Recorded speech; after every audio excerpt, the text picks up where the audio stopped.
Do you remember that time that Batman was afraid of bats? I do. Let's discuss that. Back in 1957, there was a scientist named Professor Milo, and he gathered up 3 members of the underground in his secret laboratory to discuss the Batman problem. His plan was to use a substance that he created, a phobia liquid, that when used on an object would make a person terrified. So the next day he painted it on the bat signal and he blared it into Batman's eyes at a charity benefit. This forced Batman to literally fear himself and his own signal. So that night, they shined the bat signal into the sky looking for their savior. Batman couldn't even look at his symbol. And then the dynamic duo ran into the Batcave, where Batman found that he couldn't even look at the Batmobile. So they were forced to walk on foot to the scene of the crime.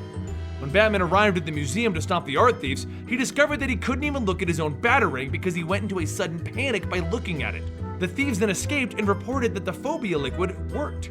The next night, they released a bat near Batman, forcing him to be so scared that he almost fell to his death if Robin hadn't saved him.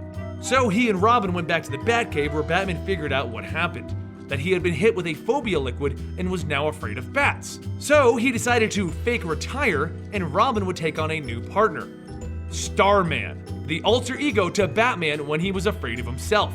So the next time that they needed a superhero, they would project the star symbol into the sky, and Starman and Robin arrived in the star plane to save the night.